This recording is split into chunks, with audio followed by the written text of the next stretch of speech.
السلام علیکم ورحمۃ اللہ وبرکاتہ۔ الحمد للہ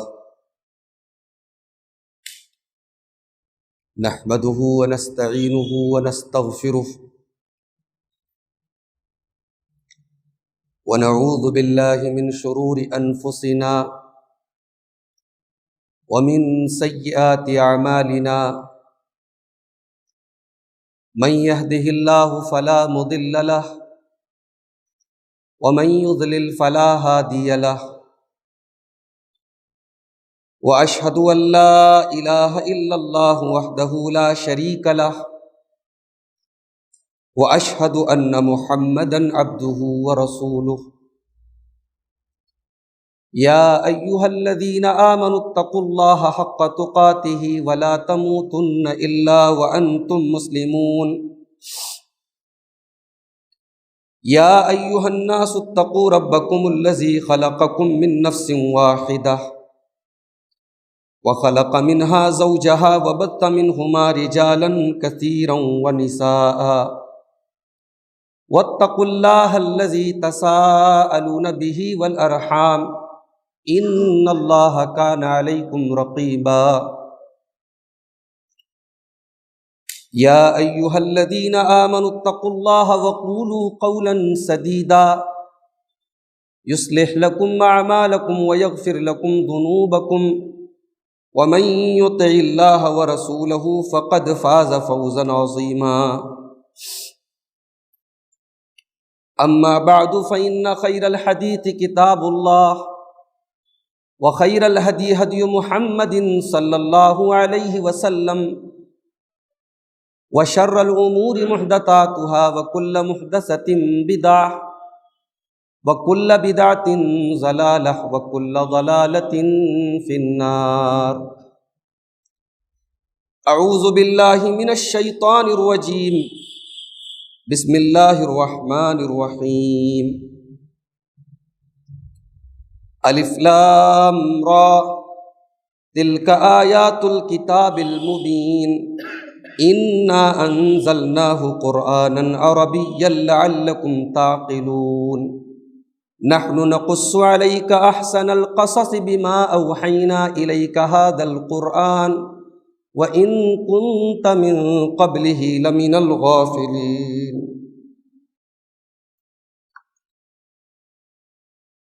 محترم حاضرین، مقامی جمعیت اہل حدیث مدن پورہ کی طرف سے طیب شاہ کی اس مسجد میں پچھلے کئی مہینوں سے انبیاء کرام کی سیرت کا مبارک سلسلہ چل رہا تھا، اور آج اسی سلسلے کی ایک کڑی مجھے آپ کے سامنے پیش کرنے کا حکم دیا گیا ہے، اور آج ہم جس پیغمبر کی، جس رسول کی، جس نبی کی سیرت آپ کے سامنے پیش کرنے جا رہے ہیں وہ ہے حضرت یوسف علیہ السلام۔ قرآن کریم میں عام طور سے نبیوں کے واقعات مختلف صورتوں میں الگ الگ انداز میں، الگ الگ اسلوب میں بیان کیے گئے۔ حضرت آدم کا واقعہ آپ کو قرآن مجید میں کئی مقامات پر ملے گا، حضرت موسیٰ علیہ السلام کا واقعہ کئی مقامات پر ملے گا، حضرت ابراہیم علیہ السلام کی زندگی کی تفصیلات کئی مقامات پر ملے گی، مگر حضرت یوسف علیہ السلام کی سیرت کہہ لیجئے یا ان کی زندگی کے حالات کہہ لیجئے، اس کو ایک خاص امتیاز یہ حاصل ہے کہ قرآن حکیم نے اس کو ایک جگہ اکٹھا کر دیا۔ سورہ یوسف جو حضرت یوسف کے نام پر ہے، اس سورت مبارکہ میں اللہ تبارک و تعالیٰ نے حضرت یوسف کی سیرت کو بیان کیا ہے۔ پورے قرآن میں حضرت یوسف کا 26 مرتبہ نام آیا ہے، اور 26 میں 24 مرتبہ اسی سورت کریمہ کے اندر، سورہ یوسف کے اندر آیا ہے۔ یوسف علیہ السلام خود نبی ہیں، نبی کے بیٹے ہیں، نبی کے پوتے ہیں اور نبی کے پر پوتے ہیں۔ یہ بہت عظیم مقام ہے، یہ دنیا کی تاریخ میں کم لوگوں کو یہ مقام حاصل ہے۔ اللہ کے نبی صلی اللہ علیہ وسلم حضرت یوسف کی عظمت بیان کرتے ہوئے بخاری شریف کی ایک حدیث میں کہتے ہیں، الکریم ابن الکریم ابن الکریم ابن الکریم، یوسف ابن یعقوب ابن اسحاق ابن ابراہیم۔ کہا کہ کریم ہیں، کریم کے بیٹے ہیں، کریم کے پوتے ہیں، کریم کے پر پوتے ہیں۔ کون ہے یہ یوسف ہے جو اسحاق کے بیٹے ہیں، یعقوب کے بیٹے ہیں، اسحاق کے پوتے ہیں اور ابراہیم کے پر پوتے ہیں۔ تو یوسف علیہ السلام خود بھی نبی ہے اور اللہ تعالیٰ نے سیرت اور صورت دونوں کے کمال سے نوازا ہے۔ کتنے خوبصورت تھے! اللہ کے نبی صلی اللہ علیہ وسلم جب معراج کے سفر پہ گئے تو تیسرے آسمان پر حضرت یوسف سے ملاقات ہوئی۔ پہلے آسمان پر حضرت آدم سے، دوسرے پر حضرت یحییٰ اور عیسیٰ سے، اور تیسرے آسمان پر حضرت یوسف علیہ السلام سے ملاقات۔ اللہ کے نبی صلی اللہ علیہ وسلم نے حضرت یوسف کا ذکر کرتے ہوئے جو ریمارک کیا ہے حضرت یوسف کے بارے میں، کہا کہ قد اعطی شطر الحسن، پوری دنیا کی خوبصورتی کا آدھا حصہ ان کو دیا گیا۔ اتنے خوبصورت تھے، مردانہ خوبصورتی، مردانہ وجاہت۔ ایک مرد جتنا خوبصورت ہو سکتا ہے، پوری دنیا کی اس خوبصورتی کے اگر 2 حصے کر دیے جائیں، اس خوبصورتی کا آدھا حصہ حضرت یوسف علیہ السلام کو حاصل۔ قرآن کریم نے ان کے واقعے کو احسن القصص کہا ہے، سب سے بہترین واقعہ۔ الف لام را تلک آیات الکتاب المبین انا انزلناہ قرآنا عربیا لعلکم تعقلون نحن نقص علیک احسن القصص بما اوحینا الیک ھذا القرآن۔ اے نبی، ہم آپ کو احسن القصص آپ کے اوپر بیان کرنے جا رہے ہیں، سب سے بہترین واقعہ آپ کے اوپر بیان کرنے جا رہے ہیں۔ علماء نے لکھا ہے کہ حضرت یوسف کے واقعے کو کیوں اللہ تعالیٰ نے احسن القصص قرار دیا؟ علماء نے لکھا ہے کہ عبرت اور نصیحت کے اتنے سارے پہلو ایک واقعہ کے اندر کہیں اور اکٹھا نہیں ہوتے جتنے اس واقعے کے اندر اکٹھا ہو۔ عبرت و نصیحت کے اتنے سارے پہلو کسی ایک واقعے کے اندر یکجا نہیں ہے جتنے حضرت یوسف کے واقعے میں اکٹھے۔ میں کوشش کروں گا، مجھے حکم دیا گیا ہے دو حصے میں حضرت یوسف علیہ السلام کی سیرت کو مکمل کیا جائے۔ میں کوشش کروں گا کہ حضرت یوسف کی سیرت کو بیان کرتے ہوئے جو عبرت و نصیحت کے پہلو ہیں، سارے تو نہیں، جو ہمارا وقت ہمیں اجازت دے گا اور جو ذہن میں جو باتیں آئیں گی انشاءاللہ آپ کے سامنے بیان کرتا جاؤں۔ ویسے حضرت یوسف کی سیرت پر ایک بڑی پیاری کتاب آپ کو میں ریکمنڈ کر رہا ہوں، ریفر کر رہا ہوں۔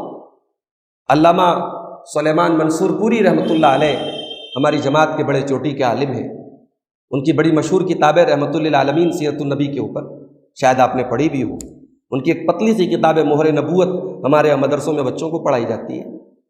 انہوں نے مکہ مکرمہ کے اندر سفر کے دوران اور بڑی کم مدت میں حضرت یوسف علیہ السلام کے اس پورے واقعے کی تفسیر، یا یہ کہہ لیجئے کہ سورہ یوسف کی تفسیر الجمال والکمال کے نام سے انہوں نے لکھی، 350 پیج کی کتاب ہے۔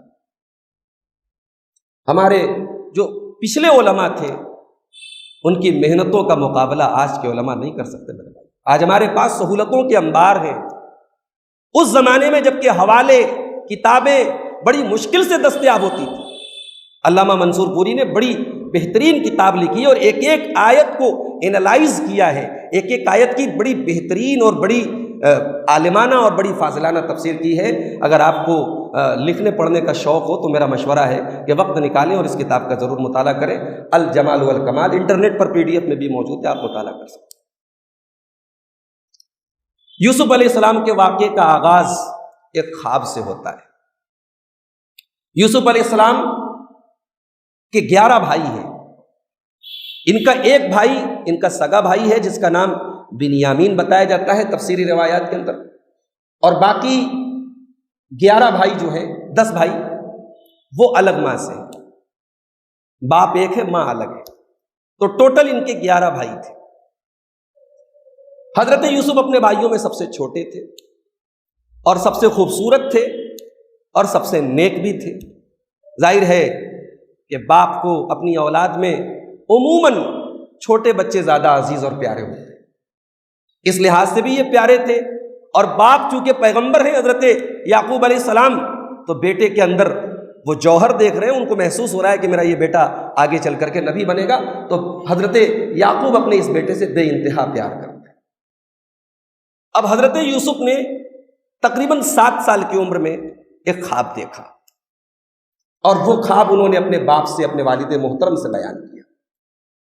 اذ قال یوسف لأبیہ یا ابت انی رأیت 11 کوکبا والشمس والقمر رأیتہم لی ساجدین. کہا کہ ابا جان، میں نے خواب میں دیکھا کہ سورج، چاند اور 11 ستارے مجھے سجدہ کر رہے ہیں. اس طریقے کا عجیب و غریب خواب میں نے دیکھا ہے ابا جان. میں آپ سے جاننا چاہتا ہوں کہ اس خواب کا کیا مطلب ہے. 7 سال کا بچہ بہت میچور تو نہیں ہوتا. یوسف علیہ السلام ایک کم عمر بچے ہیں 7 سال کے. ایک عجیب خواب دیکھا ہے، باپ کے سامنے خواب بیان کر رہے ہیں. اب باپ کا جواب سنو. قال یا بنی لا تقصص رؤیاک علی اخوتک فیکیدوا لک کیدا ان الشیطان للانسان عدو مبین. کہا کہ بیٹا، یہ خواب اپنے بھائیوں کو مت بتانا. کیوں؟ سوال پیدا ہوا، کیوں نہ بتاؤں؟ کہا کہ اپنے بھائیوں کو بتاؤ گے تو ہو سکتا ہے کہ وہ تمہارے خلاف کوئی چال چلے. اس سے ایک بات یہ معلوم ہوئی کہ حضرت یعقوب کو اندازہ تھا کہ میرے باقی کے جو 10 بیٹے ہیں وہ میرے ان دونوں بیٹوں سے، اور خاص طور سے یوسف علیہ السلام سے، تھوڑے حاسدانہ جذبات رکھتے ہیں، حسد کے جذبات رکھتے ہیں. تو انہوں نے بچے کو نصیحت کی کہ دیکھو یہ خواب اپنے بھائیوں کو مت بتا. لیکن 7 سال کے بچے کے دل و دماغ میں کہیں یہ بات نہ پیدا ہو جائے کہ میرے بھائی لوگ مجھ سے حسد کرتے ہیں، نفرت کرتے ہیں، بغض کرتے ہیں. اسی لیے آگے وضاحت کر دی کہ ان الشیطان للانسان عدو مبین. بیٹا یہ شیطان جو ہے نا، یہ انسان کا کھلا ہوا دشمن ہے. اگر تمہارے بھائی ایسا کریں گے تو شیطان ان کو بہکائے گا. یہ کہہ کر کے حضرت یعقوب علیہ السلام نے اپنے اس معصوم بچے کو یہ بھی سکھا دیا کہ کہیں اس کے دل و دماغ میں بھائیوں کے خلاف نفرت نہ پڑ جائے. اور ایک نقطہ یہ بھی ملا کہ چھوٹے بچوں کو بھی کسی چیز سے منع کیا جائے تو ساتھ میں اس کی وجہ بتا دی جائے، اس کی دلیل دے دی جائے.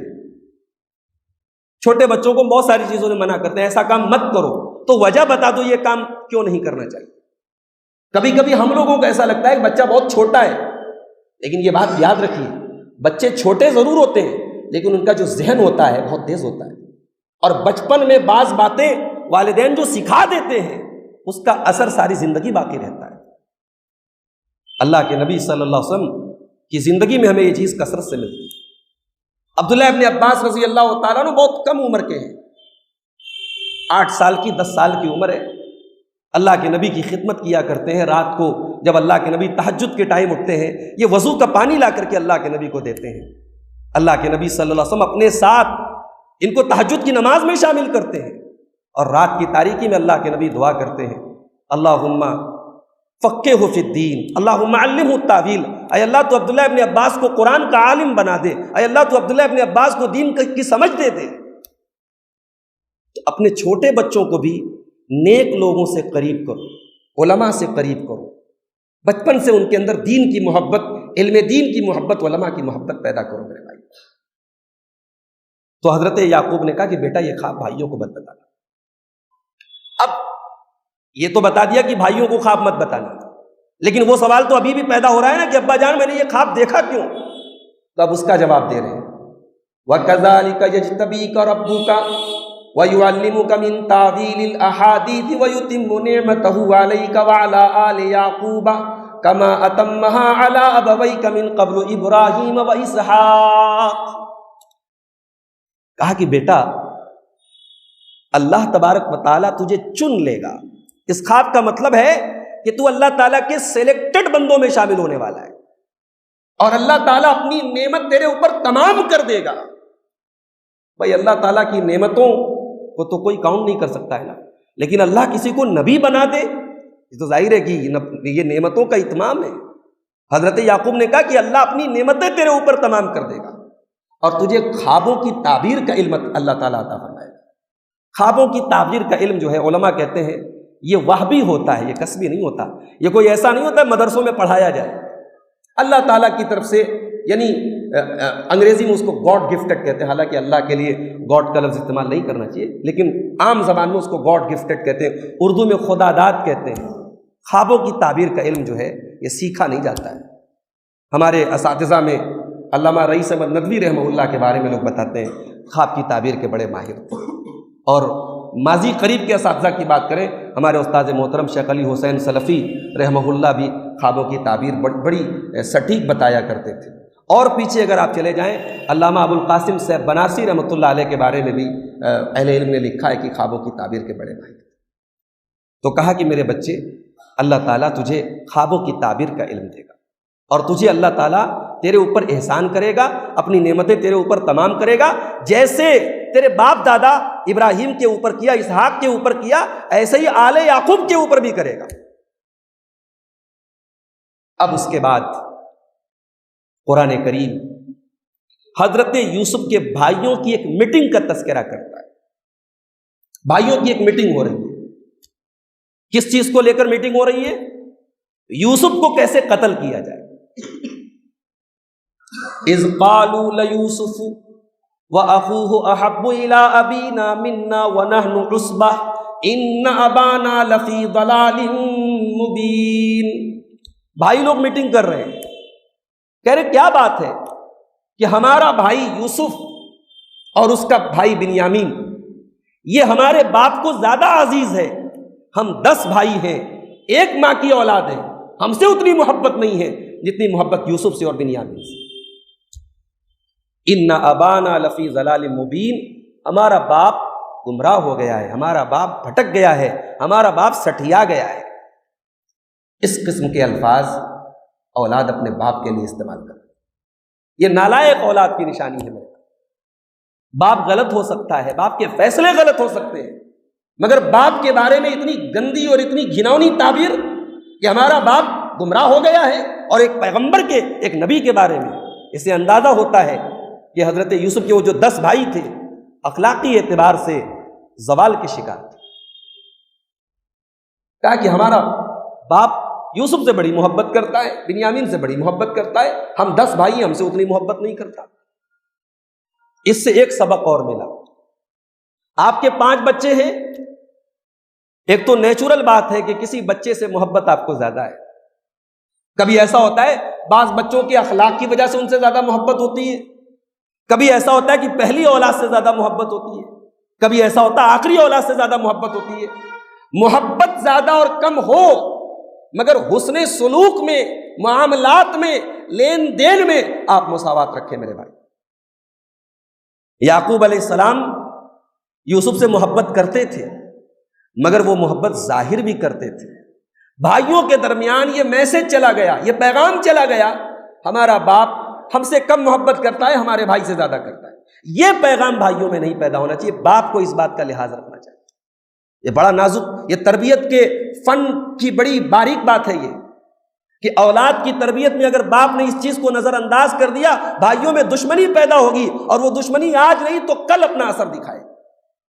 کتنے گھر تباہ ہو گئے، کتنے گھر تباہ ہو گئے، کتنی فیملیز تباہ ہو گئی، اسی بنیاد پر کہ باپ نے ایک بیٹے کو زیادہ نوازا، دوسرے کو کم نوازا۔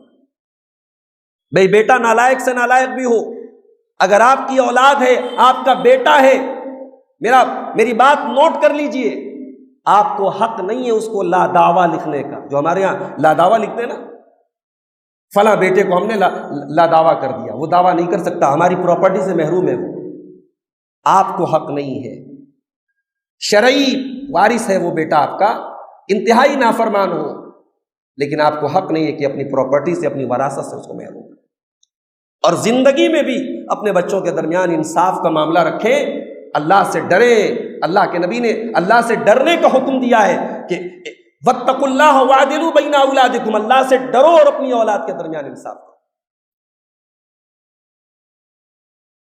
تو یہ بات یاد رکھیں میرے بھائی، حضرت یعقوب علیہ السلام یہیں پر ان سے چوک ہوئی کہ محبت حضرت یوسف سے زیادہ کر رہے ہیں، اور وہ ظاہر ہو رہی ہے وہ محبت۔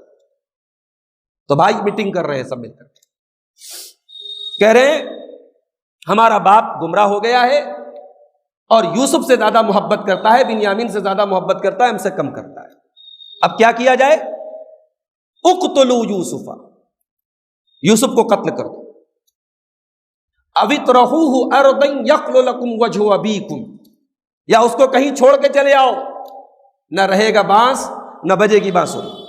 جب یوسف رہے گا ہی نہیں تو یوسف کی محبت میں ہمارا باپ گرفتار نہیں رہے گا، ہمارا باپ ہمارے ساتھ ناانصافی نہیں کرے گا، تو یوسف کو قتل کر دو یا یوسف کو چھوڑ دو۔ اب ذہن میں ایک سوال پیدا ہوا کہ یار اپنے ہی بھائی کو ہم لوگ قتل کر دیں گے، اپنے ہی بھائی کو مار ڈالیں گے، اتنا بڑا کرائم، اتنا بڑا جرم؟ تو آگے شیطان نے ان کے دماغ میں ایک اور دلیل ڈالی، کہا کہ وَتَكُونُوا مِن بَعْدِهِ قَوْمًا صَالِحِينَ، بعد میں نیک ہو جانا، آج قتل کر لو، بعد میں توبہ کر لینا۔ یہ ہے وہ شیطانی وسوسہ جس سے ہمیں اور آپ کو بچنا چاہیے۔ جو توبہ کرنے کا خیال بھی آتا ہے تو شیطان یہ ڈالتا ہے یار آج گناہ کر لو، کل توبہ کر لینا۔ یاد رکھو یہ شیطانی وسوسہ ہے، یہ گناہ کروانے کی شیطان کی ٹرک ہے۔ بھائی کل کس نے دیکھا ہے؟ کل دیکھا ہے کیا کسی نے؟ گارنٹی ہے کیا؟ ابھی ہمارے محلے میں ابھی میں آ رہا تھا، مغرب کی نماز کے بعد نکلا، ایک صاحب بتانے لگے کہ ایک آدمی ناٹی املی جا رہا تھا، چلتے چلتے اچانک گر پڑا، مر گیا۔ وہ کسی مریض کو دیکھنے جا رہا تھا اپنے رشتہ داری میں، اچانک موت آ گئی، گر پڑا۔ کیا سبب تھا بھائی؟ کیا ریزن تھا؟ کیا کازز تھے اس کی موت کے؟ کچھ پتہ نہیں چلا۔ تو موت ہمیشہ بستر پہ نہیں آتی میرے بھائی، موت ہمیشہ 60 سال کی عمر میں، 70 سال کی عمر میں نہیں آتی، موت بتا کے نہیں آتی۔ تو کبھی بھی گناہ کرنے کے ٹائم اگر یہ خیال آئے آج کر لو بعد میں دیکھا جائے گا، یہ شیطان کی طرف سے یہ وسوسہ آتا ہے۔ یوسف علیہ السلام کے بھائیوں نے کہا وَتَكُونُوا مِن بَعْدِهِ قَوْمًا صَالِحِينَ، بعد میں نیک بن جائیں گے، آج پہلے یہ کام کر دو، یوسف کو قتل کر دو۔ ایک بھائی تھوڑا نیک تھا، سمجھدار تھا، دور اندیش تھا، اس نے کہا لا تقتلوہ، قتل مت کرو، قتل بہت بڑی بات ہو جائے، قتل مت کرو۔ وَأَلْقُوهُ فِي غَيَابَةِ الْجُبِّ، ایسا کرو اس کو کسی غیر آباد کنویں میں ڈال دو، ایسا کنواں جہاں آبادی نہ ہو، جہاں لوگ آتے جاتے نہ ہو، ایسے کنویں میں ڈال دو، پڑا رہے گا وہیں پہ، پڑا مر جائے الگ بات ہے، لیکن اپنے ہاتھ سے قتل مت کرو۔ اب اسی بات پہ ڈن ہو گیا، فیصلہ ہو گیا، کہا کہ اس کو کسی کنویں میں ڈال دو، یلتقطہ بعض السیارہ، ہو سکتا ہے وہاں سے قافلے گزریں گے تو کوئی لے کے چلا جائے گا، کہیں اور چلا جائے گا، ہمارا کام بن جائے گا، ہمارا مسئلہ حل ہو جائے گا، قتل مت کرو یوسف۔ اب پلاننگ بن گئی کہ کیا کرنا ہے، کیسے کرنا ہے۔ اب باپ کے پاس آئے، اچھا جانتے تھے کہ باپ جو ہے یوسف کے معاملے میں بہت سینسٹیو ہے اور یوسف کے معاملے میں ہم پر بھروسہ نہیں کرتا ہے، تو آتے ہی جو گفتگو کر رہے ہیں باپ سے، جو تمہید باندھ رہے ہیں، کہتے ہیں یا ابانا ما لک لا تأمنا علی یوسف وإنا لہ لناصحون، ابا جان کیا بات ہے، آپ یوسف کے معاملے میں ہم پر بھروسہ نہیں کرتے، ٹرسٹ نہیں کرتے، کیا ہم یوسف کا برا چاہیں گے کیا؟ ارے ہم یوسف کے بھائی ہیں، ہم لوگ بھائی ہیں، ہم جب بھی چاہیں گے تو یوسف کا بھلا چاہیں گے، کیا بات ہے، آپ کبھی یوسف کو ہم لوگوں کے ساتھ جانے نہیں دیتے، ہم لوگ پکنک منانے جاتے ہیں وہ گھر پہ رہتا ہے، ہم کہیں گھومنے جاتے ہیں وہ گھر پہ رہتا ہے۔ ابا جان ایک کام کیجئے، ارسلہ معنا غدا یرتع ویلعب، کل اسے ہمارے ساتھ بھیجیے، ہم تھوڑا کھیلیں گے کودیں گے، ہمارے ساتھ یوسف کا من بھی بہل جائے گا۔ وَإِنَّا لَهُ لَحَافِظُونَ، اور ہم 10 بھائی ہیں، ہم حفاظت کریں گے یوسف کی۔ اب حضرت یعقوب جانتے تھے یہ سب یوسف سے حسد بہت رکھتے ہیں اور یوسف کے خلاف ان کے دل میں بڑی کھچڑیاں پکتی ہیں، پتہ نہیں یہ لے جا کے کیا کریں گے، لیکن ڈائریکٹ بول بھی نہیں سکتے تھے کہ پتہ ڈائریکٹ بول دوں تو کچھ اور ری ایکشن ہو سکتا ہے۔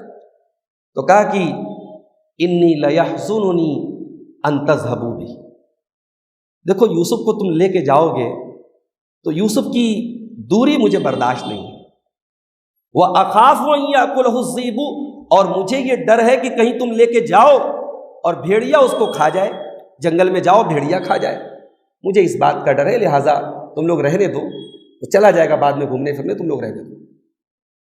اب یعقوب علیہ السلام نے جب بھیڑیا کا نام لیا، اب وہ سب جواب دیتے ہیں لئن أَكَلَهُ الذِّئْبُ وَنَحْنُ عُصْبَةٌ إِنَّا إِذًا لَخَاسِرُونَ، ابا جان اگر 10 جوان بھائیوں کے رہتے ہوئے ہمارے چھوٹے بھائی کو بھیڑیا کھا گیا، اس کا مطلب کہ ہم لوگ تو کسی کام کے ہی نہیں، ہم لوگ بالکل ناکارے، ہم لوگوں کو آپ نے کسی لائق کا نہیں سمجھا ہے، آپ اطمینان رکھیں ہم اس کی حفاظت کریں۔ بہرحال بڑے وعدے اور قرار کے بعد حضرت یعقوب علیہ السلام نے ان کے ساتھ جانے دیا۔ اب سب یوسف علیہ السلام کو لے کر کے چلے، فلما ذهبوا به، اب یوسف کو لے کر کے چلے، وَأَجْمَعُوا أَن يَجْعَلُوهُ فِي غَيَابَةِ الْجُبِّ، اور یہ ارادہ کر لیا کہ اب اس کو کنویں میں ڈال دینا ہے۔ وَأَوْحَيْنَا إِلَيْهِ لَتُنَبِّئَنَّهُم بِأَمْرِهِمْ هَٰذَا وَهُمْ لَا يَشْعُرُونَ، اور ہم نے یوسف کے دل میں یہ بات ڈالی، یوسف کے دل میں یہ الہام کیا کہ یوسف آج یہ تمہارے ساتھ جو سلوک کر رہے ہیں گھبرانا نہیں، ایک دن آئے گا یہ سر جھکائے تمہارے سامنے کھڑے ہوں گے اور تم ان کو بتاؤ گے ان کے کرتوتوں کے بارے میں۔ چنانچہ انہوں نے حضرت یوسف علیہ السلام کو کنویں میں ڈال دیا۔ 7 سال کا ایک معصوم بچہ اپنے بھائیوں کی بے وفائی کا شکار ہوا۔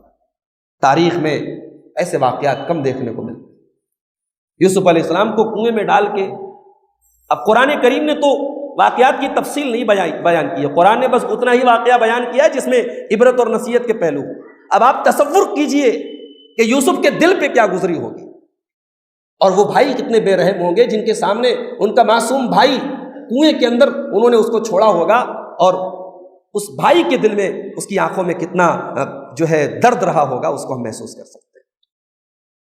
اب یہ لوگ وہاں سے چلے گئے، اب وہاں سے اب باپ کو جواب بھی دینا ہے، باپ کو کیا جواب دیں گے، اس کے لیے کچھ پلاننگ کرنی پڑے گی۔ تو یوسف علیہ السلام کا جو کرتا تھا وہ کرتا اتار دیا تھا، اس کرتے میں کسی جانور کا خون لگایا اور لگا کر کے گھر آئے۔ وَجَاءُوا أَبَاهُمْ عِشَاءً يَبْكُونَ، شام کو گھر آئے باپ کے پاس روتے ہوئے۔ علامہ ابن قیم نے لکھا ہے رونے کی 10 قسمیں ہوتی ہیں، ایک اس میں رونا ہوتا ہے جھوٹ موٹ کا رونا، جو یوسف علیہ السلام کے بیٹے رو رہے تھے، یہ رونے کا ناٹک کر رہے تھے، ڈرامہ کر رہے تھے، رو رہے تھے۔ وَجَاءُوا أَبَاهُمْ عِشَاءً يَبْكُونَ، شام کو روتے ہوئے آئے، قالوا یا ابانا انا ذهبنا نستبق وترکنا یوسف عند متاعنا فاکلہ الذئب، کہا ابا جان کیا بتائیں، آپ کی بات صحیح نکلی، آپ نے کہا تھا نا بھیڑیا کھا گیا، وہی بات صحیح نکلی، ہم لوگ کھیل کود میں مگن ہو گئے اور بھیڑیا آیا اور اس کو لے کے چلا گیا، اس کو کھا گیا۔ وما انت بمؤمن لنا ولو كنا صادقین، اور ابا جان ہم کو پتا ہے ہم لاکھ سچ بولے آپ مانیں گے نہیں ہماری بات۔ جھوٹا آدمی قسم زیادہ کھاتا ہے، اور شیطان بھی جنت میں ہمارے باپ آدم کو جب بہکا رہا تھا تو قسم کھا کھا کے بہکا رہا تھا، اور اس کی قسم کے چکر میں ہی حضرت آدم علیہ السلام جو ہے اس کے شیشے میں اتر گئے۔ اللہ کا نام لے کے جب کوئی قسم کھاتا ہے نا آدمی ڈھیلا ہو جاتا ہے، یہ بڑی پرانی ٹرک ہے جھوٹی قسمیں کھانے کی۔ اسی لیے ہمارے دین میں جھوٹی قسم کھا کر کے بزنس کرنا بہت بڑا گناہ ہے، اس کو بہت بڑا گناہ قرار دیا گیا، الیمین الغموس، جھوٹی قسم کھانا۔ تو کہا کہ ابا جان آپ ہماری بات مانیں گے نہیں، جب بھی ہم سچ بولیں گے تب بھی نہیں مانیں گے، تو لیجیے ہم پروف لے کر کے آئے ہیں۔ وَجَاءُوا عَلَىٰ قَمِيصِهِ بِدَمٍ كَذِبٍ، وہ یوسف علیہ السلام کا کرتا لے کر کے آئے، اور قرآن کریم کہہ رہا ہے اس کرتے میں جھوٹا خون لگا کے لے کے آئے، سچا خون نہیں تھا، وہ یوسف کا خون نہیں تھا، وہ کسی جانور کا خون تھا۔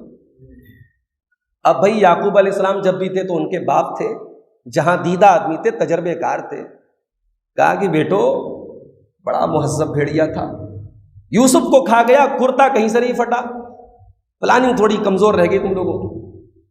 قال بل سولت لکم انفسکم امرا، کہا یہ تمہاری پلاننگ ہے، یہ تمہارا مکر و فریب ہے. فصبر جمیل واللہ المستعان علی ما تصفون. حضرت یعقوب نے یہ نہیں کہا کہ تم جھوٹ بول رہے ہو، جاؤ یوسف کو لے کر کے آؤ. کہا کہ میں صبر کا سہارا لیتا ہوں اور اللہ سے مدد کا طلبگار ہوں. تم جو بات کہہ رہے ہو اس پر اللہ سے میں مدد کا طلبگار ہوں. ایسا یعقوب علیہ السلام نے کیوں کہا؟ تلاش کیوں نہیں کروایا؟ کسی کو بھیجا کیوں نہیں؟ کیونکہ یعقوب علیہ السلام کو پتا تھا میرے بیٹے نے وہ خواب دیکھا ہے اور وہ خواب اللہ کی طرف سے ہے، میرا بیٹا ایسے تو ضائع نہیں ہو سکتا. اس خواب کی تعبیر ابھی پوری نہیں ہوئی ہے. یہ اطمینان تھا حضرت یعقوب علیہ السلام کو، اس لیے صبر سے کام لیا اور آگے اپنے بیٹوں کو کچھ اور نہیں کہا ٹھیک ہے تم لوگ جھوٹ بول رہے ہو، پلاننگ بنا کے آئے ہو، لیکن میں صبر کا سہارا لیتا ہوں اور اللہ سے مدد کرتا ہوں. اب ادھر کنویں کے اندر کیا ہو رہا ہے؟ یوسف علیہ السلام کنویں کے اندر ہیں، دل میں طرح طرح کے خیالات آ رہے ہیں. وجاءت سیارۃ، وہاں سے قافلے کا گزر ہوا.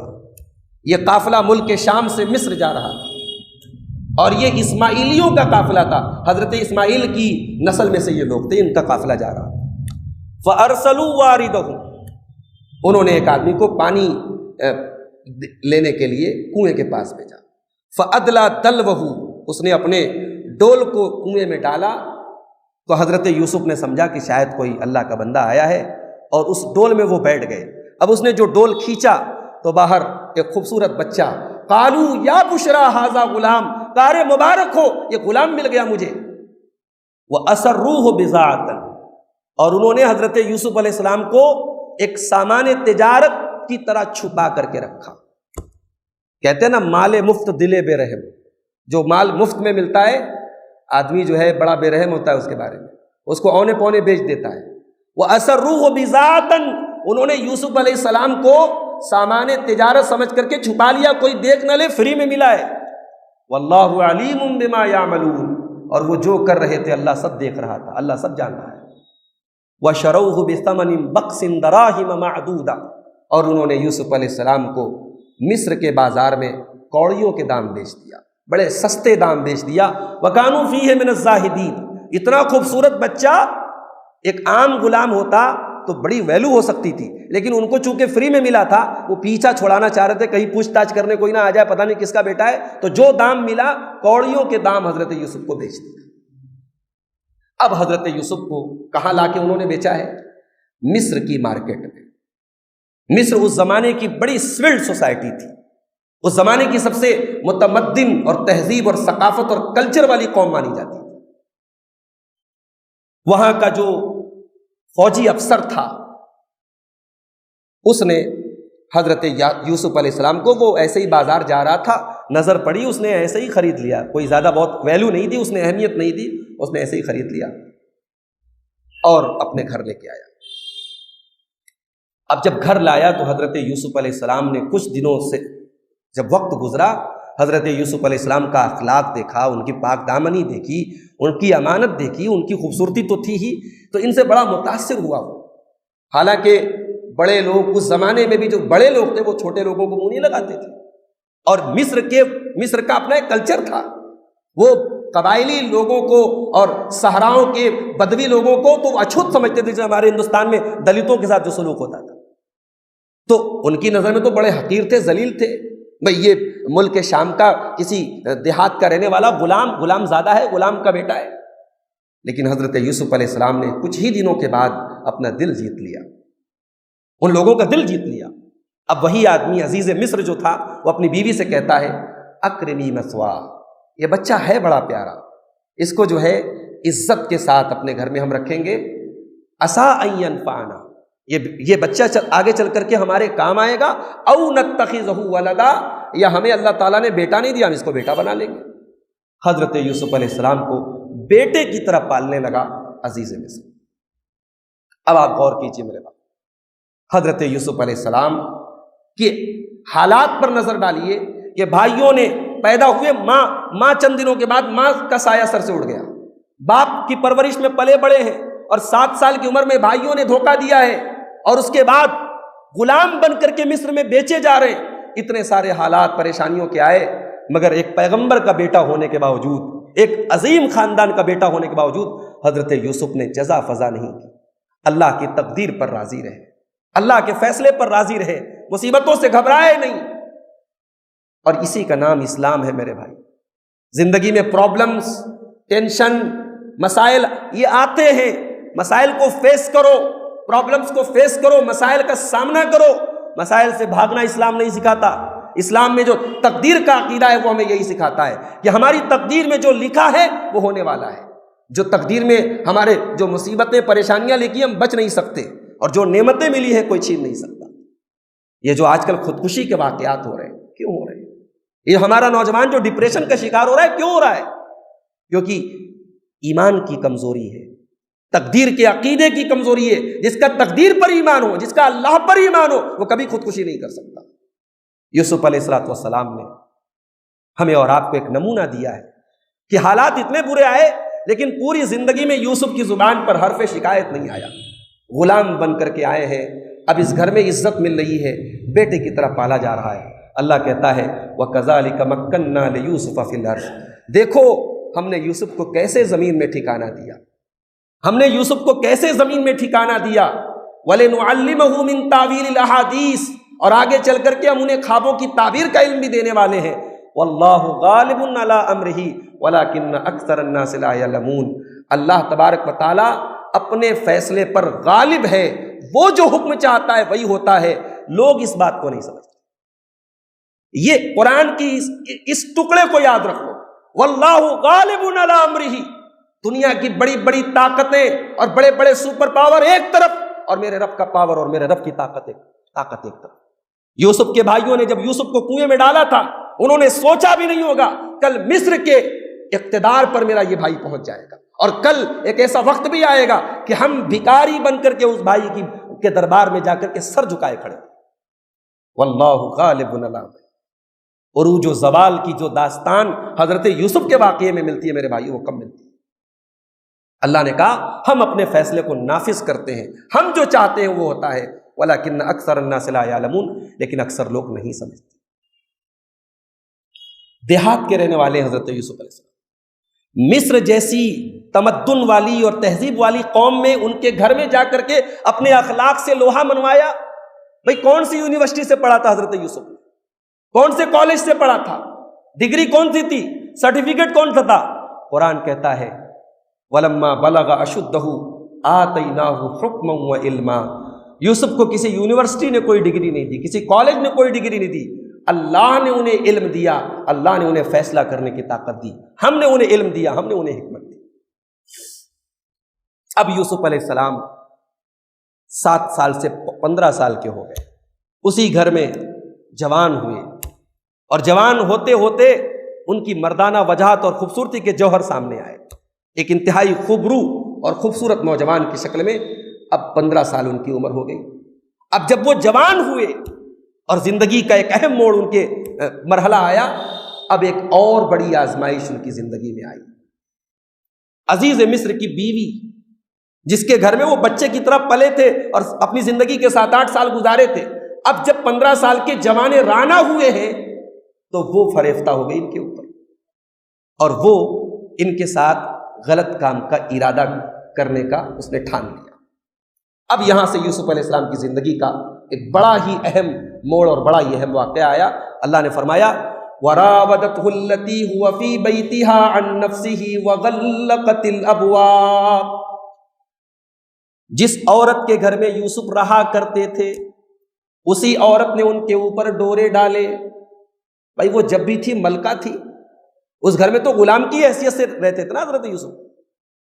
وہ عورت حضرت یوسف علیہ السلام پر مائل ہو گئی، فریفتہ ہو گئی، اور ایک دن اس نے گھر کے سارے دروازے بند کر لیے۔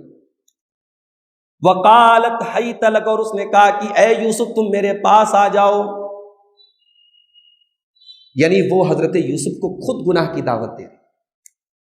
علامہ سلیمان منصور پوری نے بڑی تفصیل سے لکھا ہے کہ گناہ کے اتنے چانسز اور اتنے موقع اکٹھے کسی کو نہیں ملتے جتنے یوسف کو ملے۔ بھئی آدمی اپنے گھر میں رہتا ہے نا، اپنے علاقے میں رہتا ہے تو بہت سارے کاموں سے بچتا ہے، کہ بھئی محلے والوں کو جواب دینا پڑے گا، علاقے والوں کو جواب دینا پڑے گا۔ پردیس میں آدمی بہت کچھ کر جاتا ہے۔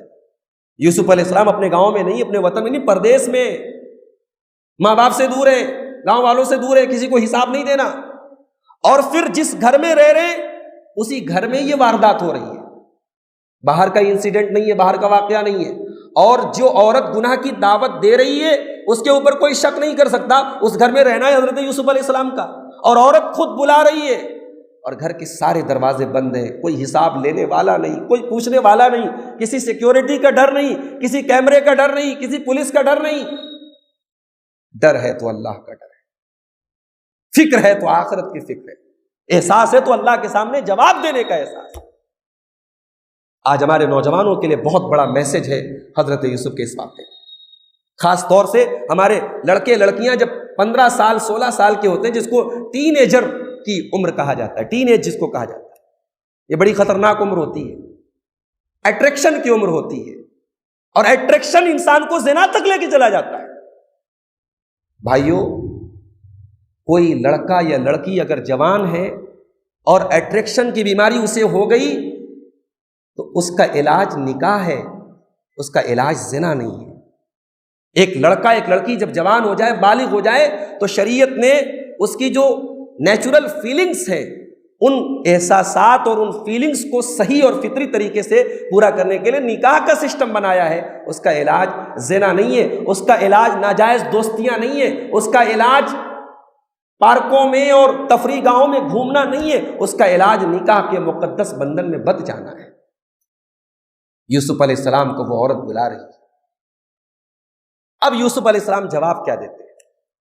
وَرَاوَدَتْهُ الَّتِي هُوَ فِي بَيْتِهَا عَن نَفْسِهِ وَغَلَّقَتِ الْأَبْوَابَ، یوسف علیہ السلام کو وہ عورت جس کے گھر میں وہ رہا کرتے تھے، اللہ نے یہ نہیں کہا یوسف علیہ السلام کو عزیز مصر کی بیوی نے بلایا، اس نے گناہ کی دعوت دی، اللہ نے کہا جس عورت کے گھر میں رہا کرتے تھے، یہ کہہ کر کے اللہ تعالیٰ نے اشارہ کیا کہ یوسف کے لیے یہ گناہ کرنا بہت آسان کام تھا۔ اس نے بلایا اور کہا ہی تلک میرے پاس آ جاؤ، قال معاذ اللہ، حضرت یوسف نے کہا اللہ، میں اللہ کی پناہ چاہتا ہوں۔ ایسے موقع پر اللہ یاد آ جائے، یہ بہت بڑی بات ہے۔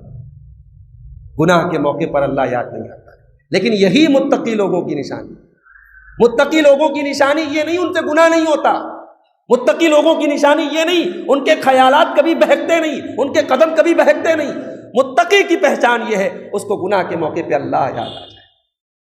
یہی بات اللہ نے سورہ آل عمران کے اندر کہی ہے، والذین اذا فعلوا فاحشۃ او ظلموا انفسهم، میرے متقی بندے تو وہ ہیں جب ان سے کوئی ناشائستہ کام ہو جائے، کوئی نازیبا حرکت ہو جائے، کوئی غلط کام ہو جائے، ذکر اللہ، وہ اللہ کو یاد کرتے ہیں، فاستغفروا لذنوبہم، اور اپنے گناہوں کی معافی مانگتے ہیں، ومن یغفر الذنوب الا اللہ، اور اللہ معاف نہیں کرے گا تو کون معاف کرے گا؟ یوسف علیہ السلام کو اللہ یاد آیا، قال معاذ اللہ، کہا اللہ کی پناہ۔ اب اس کے بعد دوسرا احساس، ایک احساس تو یہ کہ اللہ کو کیا جواب دیں گے، اور دوسرا احساس انہ ربی احسن مثوایا انہ لا یفلح الظالمون، تیرے مالک، تیرے شوہر جو میرا مالک ہے، اس نے اس گھر میں مجھے ٹھکانہ دیا، مجھے عزت کی زندگی دی، غلامی کے باوجود مجھے آزاد کی طرح رکھا، اور اسی کے ساتھ میں اتنی بڑی خیانت کروں اپنے آقا کے ساتھ، اپنے مالک کے ساتھ۔ انہ لا یفلح الظالمون، ایک تو اللہ کا ڈر ہے اور اپنے مالک کے ساتھ خیانت کا احساس ہے، اس وجہ سے میں یہ کام تیرے ساتھ نہیں کر سکتا۔ اب قرآن کریم نے حضرت یوسف کے بارے میں جو ریمارک کیا ہے وہ نوٹ کرنے کے لائق ہے۔ اللہ کہتا ہے وَلَقَدْ هَمَّتْ بِهِ وَهَمَّ بِهَا لَوْلَا أَن رَّأَىٰ بُرْهَانَ رَبِّهِ، عورت نے تو غلط کام کا ارادہ کر لیا تھا، اور یوسف بھی کر لیتے اگر اپنے رب کی طرف سے برہان نہ دیکھ لیتے، اگر اپنے رب کی طرف سے دلیل نہ دیکھ لیتے۔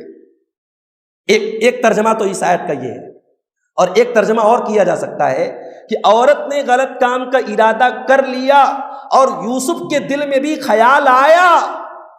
ایک تفسیر یہ بھی کی گئی ہے، معاف کیجیے گا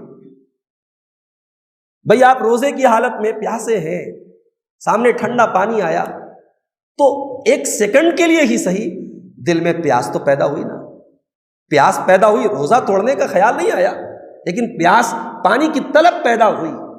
ایک جوان عورت ہے، حضرت یوسف جوان ہے، خوبصورت ہے، عمر کے اس مرحلے میں ہے جب انسان کو خواہش ہے اس چیز کی، اور ان کے سامنے وہ عورت گناہ کی دعوت دے رہی ہے۔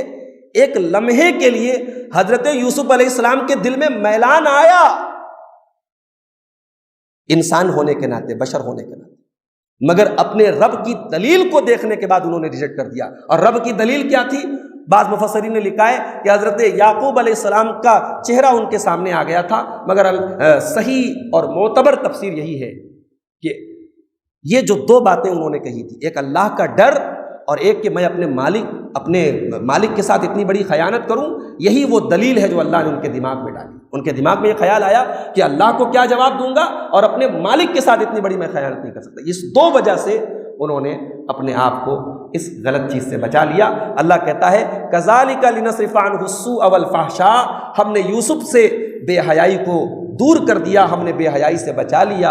انہ من عبادنا المخلصین، وہ ہمارے بڑے خاص بندوں میں سے تھے۔ یوسف علیہ السلام نے ریجیکٹ کر دیا اس عورت کی دعوت اور پلٹ کر کے بھاگے دروازے کی طرف، واستبق الباب، دونوں دروازے کی طرف بھاگے، وقدت قمیصہ من دبر، اب یوسف علیہ السلام بھاگ رہے ہیں، عورت پیچھے سے ان کو جو ہے پیچھا کر رہی ہے۔ اس کشمکش میں حضرت یوسف کا کرتا اس نے پکڑا اور وہ پیچھے سے پھٹ گیا، حضرت یوسف کا کرتا پیچھے سے پھٹ گیا۔ وَأَلْفَيَا سَيِّدَهَا لَدَى الْبَابِ، اور جیسے ہی یوسف علیہ السلام نے دروازہ کھولا، اتفاق سے فوراً اسی وقت اس عورت کا جو شوہر تھا وہ دروازے پہ کھڑا ہوا مل گیا۔ اب وہ عورت کتنی شاطر تھی دیکھیے، جیسے اس نے شوہر کو دیکھا اس نے فوراً کہا مَا جَزَاءُ مَنْ أَرَادَ بِأَهْلِكَ سُوءًا إِلَّا أَنْ يُسْجَنَ أَوْ عَذَابٌ أَلِيمٌ، کہا کہ ارے تمہاری بیوی کے ساتھ برا کام کرنے کا ارادہ کر رہا تھا یہ آدمی، بتاؤ اس کو کیا سزا دو گے؟ اس کو قید کرو گے یا اس سے بھی سخت کوئی سزا دو گے؟ اللہ، کتنی شاطر عورت ہے، یعنی اتنا جلدی پلاننگ کر لینا۔ دروازے پر شوہر کو دیکھتے ہی اتنے ویل مینجڈ اور ویل سیٹلڈ جملے اس نے کہے، یعنی پورے پری پلان جملے ہیں یہ۔